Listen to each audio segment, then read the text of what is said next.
Hi guys, nice to meet you. First of all, I've been asked, can you all go to the link on the board and log in? It would be really appreciative. Also, it is kind of a part of the presentation as well. So go to the link BNC 10 and it will come up on the screen when you're ready to kind of start using the app. So, one way. So first of all, hi, my name's Hayley Nicholson. I'm the event content manager for the financial services portfolio over at Incisive Media. Oh, apologies. I'm too quick. QR code or the link.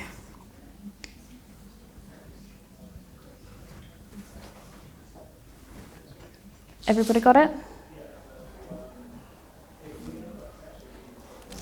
Fantastic, I'll carry on. So I'm Hayley, I'm from Incisive Media. So my role is I produce all things programs and work with speakers, mostly in the financial services sector for now, and insurance, financial advisement and pensions. I do a whole variety of in-person and virtual events, and one of the ways that I always try and keep my events fresh is actually by using my feedback, and I'm very passionate about capturing what exactly my audience is thinking, whether it's in my role I do research calls with delegates and the industry kind of professionals, or even just in the moment at the events, what is really speaking right. Since COVID, the world of events has changed. Everyone remembers that before that, we would do conferences or events and, maybe you'd have like an hour-long session of a presentation. I don't think we can do that nowadays. I don't think people find that interesting or engaging. So the world of way and how we're running our events is very much changing, and I think we really need to listen to our audience.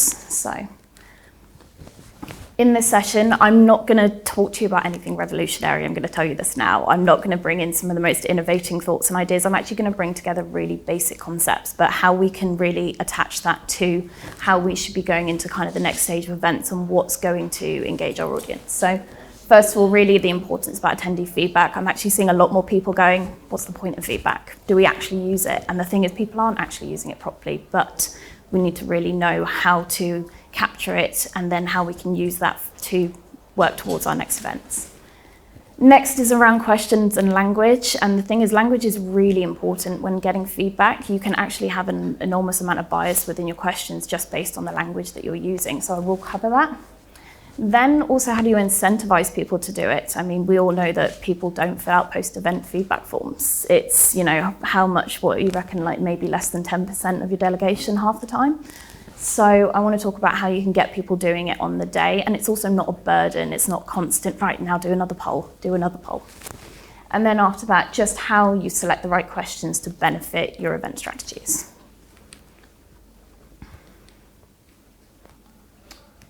Yeah, so first of all, if you don't mind watching this video, it's going to be a little bit important in this. When my mind wanted to bring it back. The instruction was simple enough, but I was missing something really important. So why is it so hard to pay attention? It turns out... Go back. We'll see what's happening there. No worries. Just as context, so this video, it's only 2 minutes long. It's going to be about breaking bad habits, which I think is kind of poignant to how we move forward in this industry. No worries.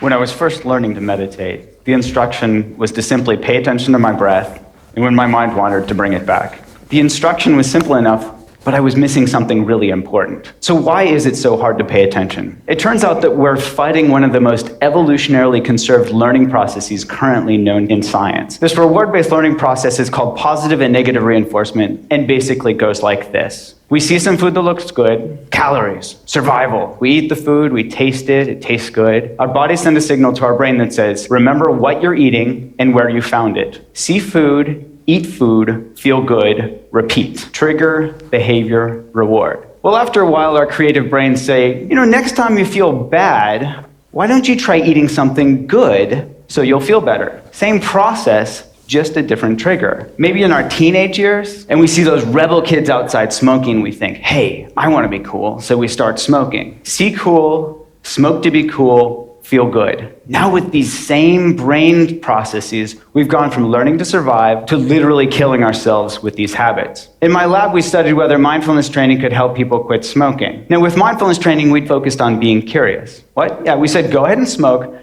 Just be really curious about what it's like when you do. And what did they notice? Well, here's an example from one of our smokers. She said, mindful smoking smells like stinky cheese and tastes like chemicals. What she discovered just by being curiously aware when she smoked was that smoking tastes like shit. She started to become disenchanted with her behavior. The prefrontal cortex understands that we shouldn't smoke, and it tries its hardest to help us change our behavior. Unfortunately, this is also the first part of our brain that goes offline when we get stressed out. Now, when the prefrontal cortex goes offline, we fall back into our old habits, which is why this disenchantment is so important. Seeing what we get from our habits helps us understand them in a deeper level. But over time, as we learn to see more and more clearly the results of our actions, we let go of old habits and form new ones. Mindfulness is just about being really interested in getting close and personal with what's actually happening in our bodies and minds from moment to moment. And this willingness to turn toward our experience is supported by curiosity, which is naturally rewarding. It feels good. We start to notice that cravings are simply made up of body sensations. Oh, there's tightness, there's tension, there's restlessness, and that these body sensations come and go. This might sound too simplistic to affect behavior, but in one study we found that mindfulness training was twice as good as gold standard therapy at helping people quit smoking. So it actually works. So if you don't smoke or stress eat, maybe the next time you feel this urge to check your email when you're bored or you're trying to distract yourself from work, see if you can just be curiously aware of what's happening in your body and mind in that moment. Notice the urge, get curious, feel the joy of letting go, and repeat. Thank you. So I know you're all thinking I'm a bit mad. Why on earth am I bringing a mindfulness about breaking habits and stopping smoking into an event show? But for those of you that have the polling up on your app, first of all, not everybody vote. I want to do a little bit of an experiment. So kind of taking the difference between in the room feedback and versus post-event. So first of all, this half of the room, so to my right, can you go to the poll? Is it coming up? I can't see it. Can you go to the first one? If I've skipped too far. Can you guys please vote on your app? Follow all of the polls. I can't see it very well.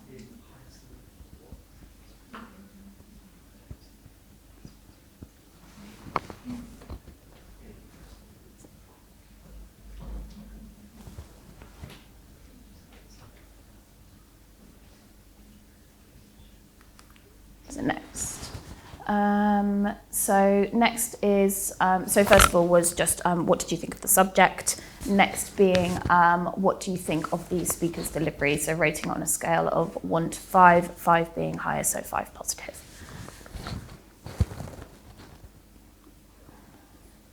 Lovely. So that just me keep going. And then after that, just kind of any general feedback.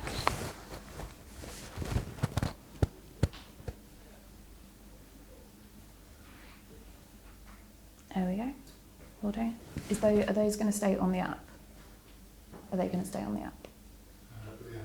Yeah, the polls. Are they going to stay open? Yeah. Okay. I'll leave that one.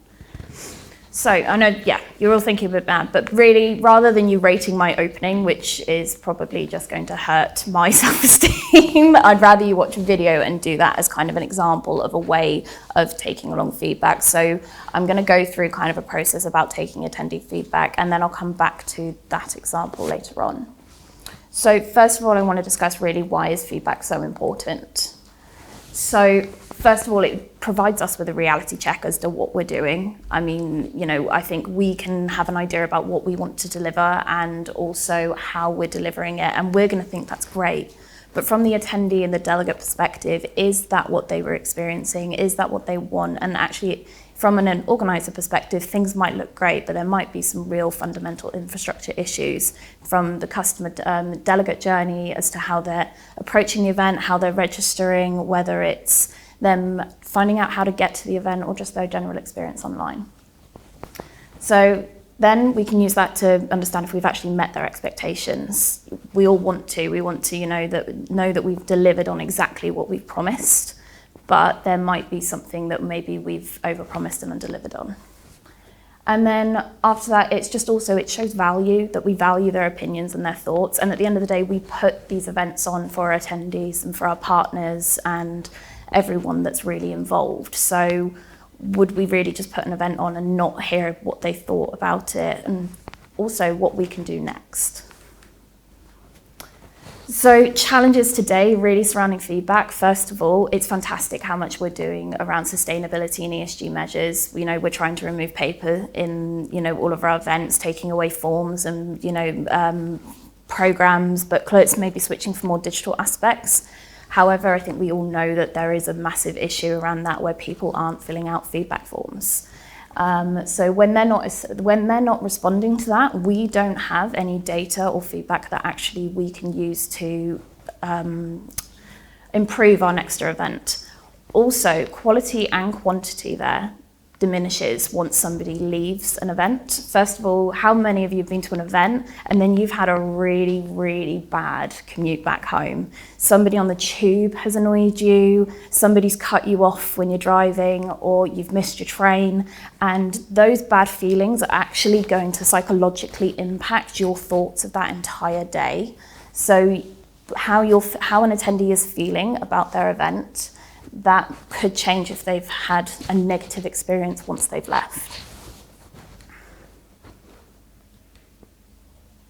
It's not moving. There we go. So next, really around kind of language and how you're structuring your questions. So first of all, how do people ask their questions when they're doing their feedback forms? First of all, and these are questions that I've actually had in post-event surveys, which are leading questions. So leading questions, they provide prompts that actually create a kind of already determined answer, and it actually leads to a form of bias. So first of all, we really enjoyed this event, did you? Of course, as an organizer, we're going to enjoy an event. We've put it on. We're going to have a great time. But, you know, we can't assume that everyone has. How exciting was our event for you? Exciting is that's a word that matters, you know, it means something different to everybody. And also we're just assuming that an event is exciting. I don't know if anyone's ever attended a webinar or an event on bereavement and mental health. I wouldn't describe it as exciting. So, and that was actually, the question was from that kind of event. not appropriate. And finally, if you enjoyed this event, will you recommend it to your colleagues? That's actually a really common question, but the thing is we're assuming that they've enjoyed the event. And if we assume that actually, again, that impacts on the questions that we get. So, as I said, you're going to gather false information, and you're also going to bring in some unwanted bias into your data. And you don't want that. You want to get things as true as possible. And then also, you just might not learn anything new. It's actually really good to ask contentious questions. So if you want to say, what did you not like about our event? What could we do better? Was there something that you absolutely hated? I know we don't want to get negative feedback. We want to hear that all events are great. But you can't grow from just good feedback. So the same questions there. How can we ask them in a different way? So first of all, did the event meet your expectations? So we're not presuming what their expectations were. It's completely blank, and it leaves it open-ended so that we can let them lead us in how they're feeling. Then also, how satisfied were you with our event? So with that question, again, it's just leaving things open. And then also, would you recommend our events to a friend or colleague? That way, I know this is it's very obvious, but that's just slight changes in language take away that presumption of what we think of our delegates and bring it back to how we can learn more from them. So, two types of questions that are really great in feedback surveys, and that's just open-ended and closed-ended. So, open-endeds are ones that can't be answered with just a yes or a no. We want to get their general comments and their feedback. We want to get those lovely juicy snippets that we can take back into our meetings, tell our MDs or whoever, this is what our attendees thought, this is what we should be doing. And then close-ended is just when you want to get something maybe a bit more quantifiable, in the sense if you want to get out of your audience of 300, what did they think of this particular aspect? You haven't got time to sift through 300 general feedback comments, and it's not a great use of time.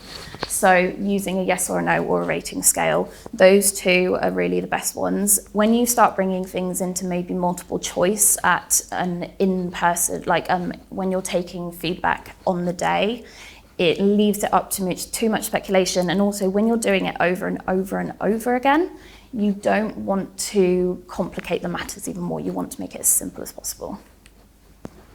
So how do you incentivize delegates? So hands up if you have problems with getting people to fill out feedback.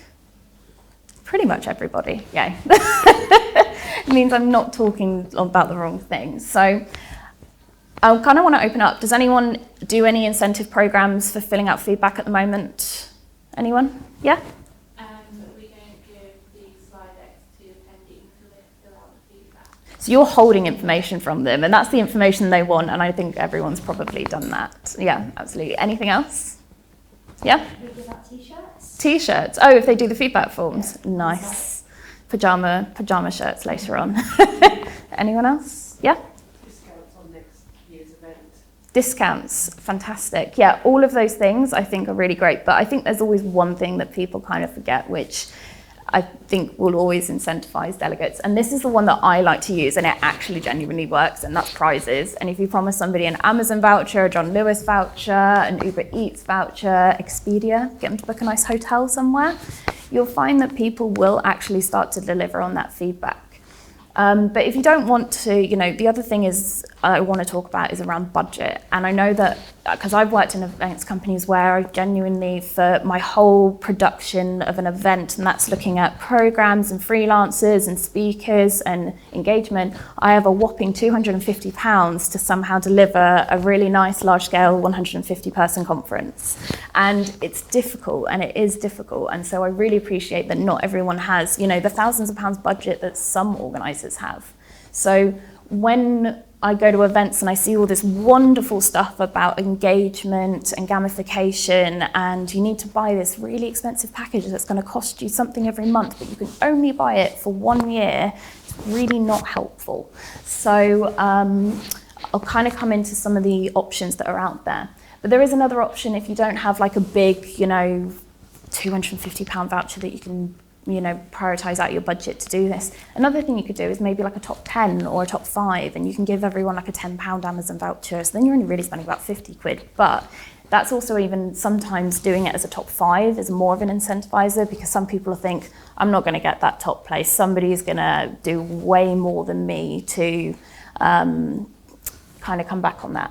And when I talk about, who the best and most engaged was, that's really when you're starting to use technology platforms. So often when you're doing analytics from that, most platforms will tell you who your most engaged attendee was, whether that's they're booking meetings or answering polls or doing Q&A. And as long as they register, you'll be able to find out who those people were. You can get their name and their email, and then you can send them the presentation, the prize that, if they've won. So how do we roll out in-person feedback is the other thing, because I think it can be a really daunting premise when you're also maybe a small team or something, but it's actually really simple. And I think sometimes when you look at some event tech that's out there, it can seem like a really daunting thing, like you need 3 people to set up a platform, and there are options out there that make it a lot easier and a lot more budget friendly. So I think everyone knows Slido, but I'm going to show 2 examples of platforms that I think are quite good and also relatively affordable for maybe a one-off event or as a yearly package if you have a certain number of events. So first of all, Slido, this is one of the first ones that I ever used. I first rolled out event in-person attendee feedback on the day earlier this year. And I convinced my head of operations. I said, we really need to pay the money for this. So one of the packages that I'm kind of trying to compare both platforms with a similar package. So with Slido, they have an Engage package, which allows up to 200 participants and has an unlimited number of polls and quizzes and Q&A. The pricing for this is $144 of an annual charge. So you unfortunately can't just pay monthly, I think, as far as I'm aware. But they do have a one event option, which is really fantastic. And for this package, it's at £60. And I think that's a really great offer if you're trying to incorporate a little bit more engagement. And with this, it's not just about polling, it's about, Q&A and how you're maybe getting the audience to interact in that day. And I think more now, Q&A is moving towards using apps, especially with bigger audiences. Because, what was it? I don't know. I get, I'll get a Stitch running around a conference room with a microphone trying to get to the next person. The other one that I like to use, that I used in a different, not with Incisive, but a volunteers work that I do, is AHA Slides. So they're very similar, and I think they're very similar with Glitter actually, where they're like a presentation software, but they also have a lot around polls and quizzes. I wanted to kind of include Glitter in this, but I've actually not used Glitter before today, so I don't really want to do that without using software that I've done. So with this, their package called Plus, they, again, have 200 participants, unlimited polls and quizzes, and like I said, it's presentation software, and this is £110 annual charge. But they also have the one event option, so you can select it as a medium style event, but this comes down to 100 participants, but it's only £15. And actually, I did do this in work, and we did it for a Pride quiz that we did, and it was actually very good. And I really like AHA Slides as well because they do a leaderboard, and it's a little bit like Kahoot, if anyone used that app during lockdown, where they do like the leaderboards and the timing and how quickly you answer something. And that's a great way to start to get who your most engaged and quick attendee is as well, and it moves things around. So those are kind of two options that I like to kind of use and recommend a little bit. But I mean, it's all down to every person, people's budgets and what they're really looking for and how far they're going to roll stuff out. Some people like to just use it for maybe one aspect. Some people are looking for event tech that will, use all across their portfolios.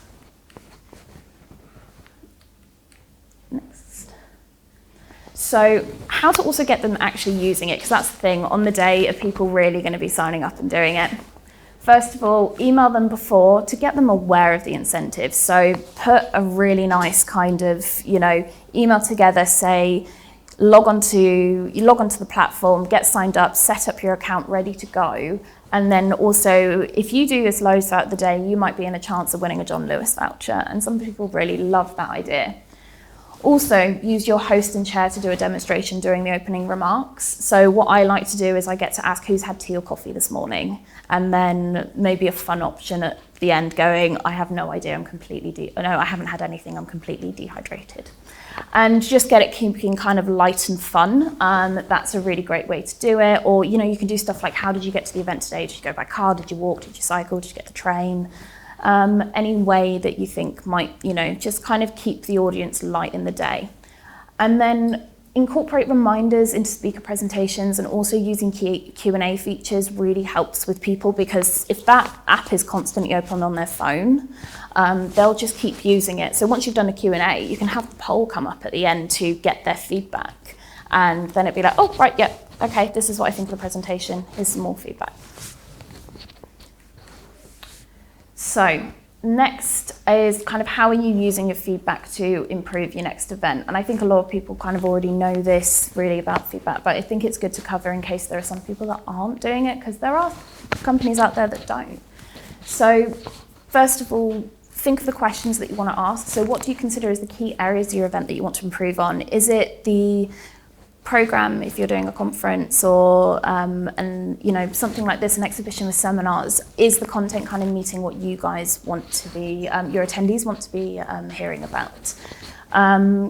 Also, what's the most valuable feedback from maybe your speakers or your partners? So what do they want to know? Did they enjoy the layout of the exhibition hall? Did they enjoy the session that they hosted? Anything like that. And then also, what thoughts are likely to disappear once your attendees leave the event? So like I kind of mentioned before about once you leave that event, you go, you're out of the bubble, and then, outside kind of experiences can start to affect that.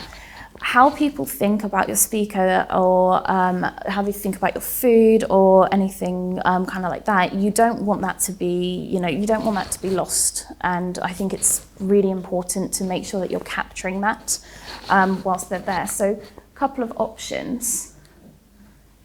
Let's click, it won't work. There we go. Oh, I can't actually read what I've written. So keep your bigger questions for your post-event survey. So things like, did you enjoy the venue? Did you find it easier to get to? I think that's not something that's important to get on the day. I think people are going to remember that. What did you think of the pricing if you charge for events? And then, sorry, I've really chosen the wrong colour. Use on the day feedback to capture. Oh, yeah, so yeah, using the attendee feedback to capture real-time opinions, and I think that's the really key thing. But also some of the other stuff, like maybe how they're feeling about the food or the venue. You could have somebody from maybe marketing just walking around, chatting to people, make it really casual, but collect a little bit more attendee feedback that doesn't feel like it's constantly on the phone. And also building the relationship with them. You're, as an organizer, coming to ask them what they think. And again, it makes them feel valued. And I think that's really what sometimes the attendees want, is to know that their thoughts and their feelings will be considered when we're organising these events. So next, first of all, before anyone answers this side of the room, please don't, who has actually filled out a post-event feedback form or will regularly fill them out? Hands up. Okay, you four there, please answer the poll, and that's it. So I wanted to do, and this is based on the video from earlier. So this is kind of what I wanted to get at, is that the difference within in the moment feedback. I can say to this side of the room, you've all watched this, please fill this out. And most of you are going to do that. So when I hosted the event earlier this year, and we had, it's like 200 to 300, and we rolled it out with Slido, we had 80% of people in the first half of the day filling out feedback, which is just unheard of, and I love it because we have such great data to harness there. We can hear about what they thought about the content, and the subject is, like myself and the editorial team, are we getting the right idea about what we're putting out to the audience? And there were some great suggestions as to stuff they actually want to hear, or speakers they want to hear from.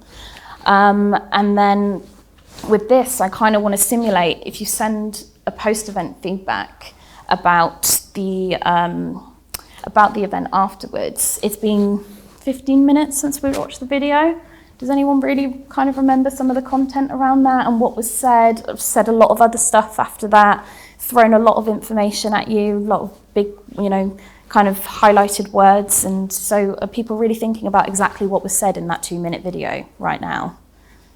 So that was kind of the point there. And then, so the kind of questions I've asked there is I've gone with the examples that I've asked before, which is around the close-ended questions of ratings. So going from please rate your content of 1 to 5, with 5 being the most positive. I think I wrote highest, which was wrong. And then also providing general feedback. So if people really loved a session, they're going to be really open to leaving a comment. And then doing that all throughout the day. But if you're going to be doing in the moment attendee feedback, you have to be really considerate about how often they're going to be doing this. So if you've got maybe 6 sessions, maybe 3 to 5 questions is going to be fine. If you've got I've got an event coming up where I've got around, in concession, I think it's about 15 sessions, because they're a lot of shorter ones. And I'm only going to be giving 1 poll, because if I ask them to do 3, it's going to be way too much, and people aren't going to do it at the end of the day, and we're going to not have anything for my closing keynotes. So kind of thinking about how we want to be at the events as well. So when we're going and we're using event apps and stuff, are we enjoying this experience? And so think back to that when you're thinking about your own attendees and what they're going to be experiencing. So, is this going to go?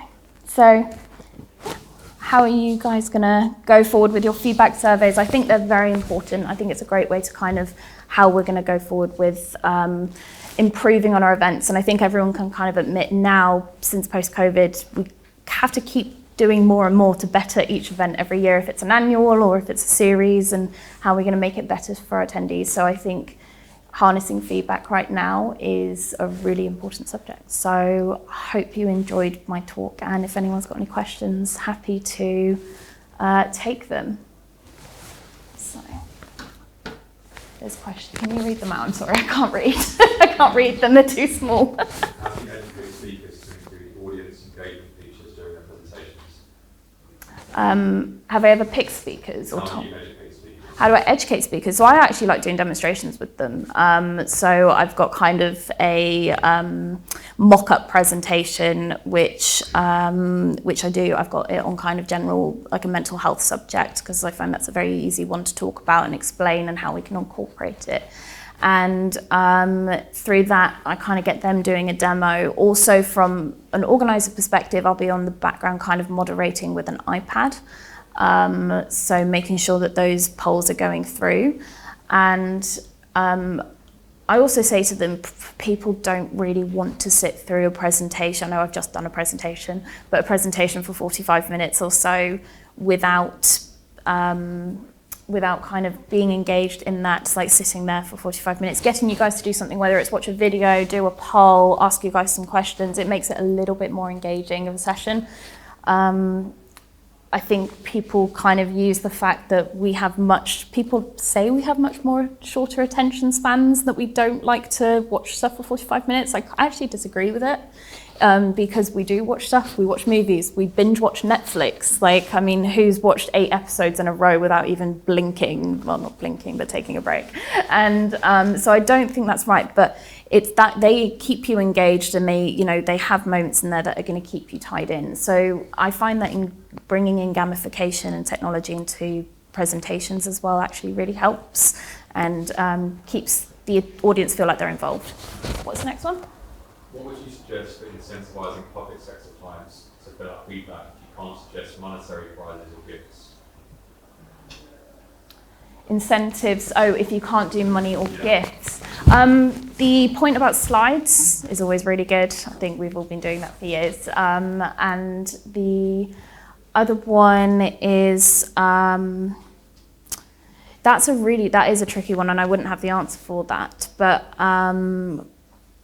no, I think maybe just holding slides would be the best one, unfortunately. I don't know what you could do for an audience that can't accept money, unfortunately. Would you suggest any like sustainable option, like plant a tree or something like that? Actually, yeah, that's actually a great idea. How much it's worth, that's the only thing, if you monetize it. Mm. I'm not sure. Is it like eco trees or something, isn't it, where you can plant something in somebody's name?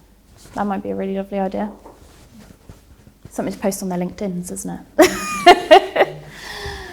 last one is, which questions work better, open-ended or rating/scale questions? Depending on the quantity that you're going to be using. So like I said, if you've got a lot of polls that you're going to be doing throughout the day, probably doing that rating scale is going to be great, because it's just a quick tap. People don't have to type in, I really enjoyed the session. I thought the speaker was really mindful talking about A, B, C, D. Whereas if you've got 15 sessions and people are moving very, very quickly, you want them to stay engaged in the presentation, not just looking down at phones. Because also once those pop-up notifications start of, Instagram, TikTok, emails, anything like that, you want to keep them focused and in the room. So if you've got less within your day that you're polling them about, whether it is maybe a couple of sessions or if it's not even, I know I've mostly talked about maybe conferencing, it's just because that's the world that I come from. But if it's an event where maybe you don't have a kind of education, it's maybe lots of meetings and moving around, how did you find this meeting with this supplier or anything like that, then I would recommend using maybe more of that open-ended feedback and getting them to really provide you with kind of their anecdotes and their opinions. Is there anything else? No? Has anyone got a question that they don't want to put on the board? Yeah? It's not that I didn't want to put on the board, I just couldn't work out how.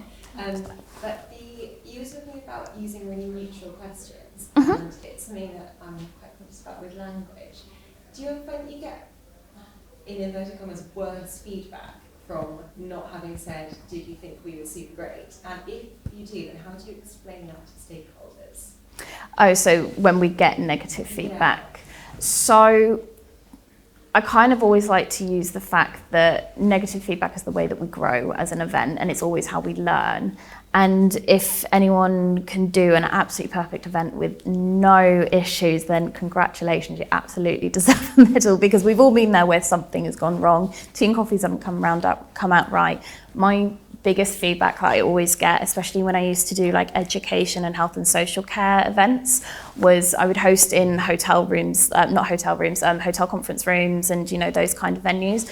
And the one bit of feedback that I would always get was that the room was too cold. I would also get that the room was too hot. I would also get that I wish they closed the doors, and like just everything. And you can't get like, you know, an accurate and like everyone can be happy. But I think to stakeholders, we can always say, we have room for improvement here, how can we do this?